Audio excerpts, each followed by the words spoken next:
নমস্কার বন্ধুরা, আপনারা দেখছেন কয়েকজন মানুষের আপনার হাঁড়িয়া খেয়ে লটারি নিয়ে আলোচনা।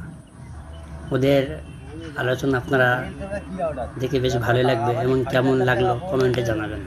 4.5 লাখ টাকা পড়েছে, 4.5 লাখ টাকা পড়ে মারাচ্ছিস, কত টাকা খরচ করেছ সেটা দেখ। দাদা আমি তো তোকে সাথেই করে দিচ্ছি, ও তো 2,25,000 পেয়েছে, তুই পেয়ে 4.5 লাখ টাকা। আমার কি ধন মেরেছে?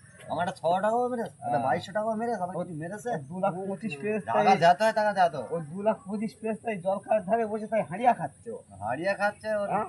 গাড়ি জ্বালায় খাচ্ছে। কথা বলবো, টিকিট ফিকিট কেটে কোনো কাজ হবে না, ওতে কিচ্ছু হবে না। আমার মতন হাঁড়িয়া খা, তাতে শরীরে বল আসবে। কিচ্ছু 4.5 লাখ টাকা পেয়েছে, তাও তো বলতে আমার হয় না তাহলে কি হবে? হাঁড়িয়া খা এলে ভাই, হাঁড়িয়া খা, হাঁড়িয়া খা। আমার তো একটা 6 টাকাও তো প্রাইজ আমার নেই, আর তো 4.5 লাখ টাকা হয়েছে, তুই তো হারিয়া করতিস। টিকিট ফিকিট কেটে কিচ্ছু হবে এই না। দেখো, তোমার সাথে বস করে হাঁড়িয়া দিলাম, খা।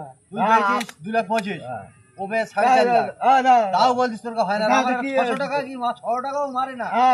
আমার 4.5 লাখ টাকা হয়েছে, তা কি দিনে আমি চাচ্ছি না, এটা হিংসা করছিস। তাই তো বলছি, বারবার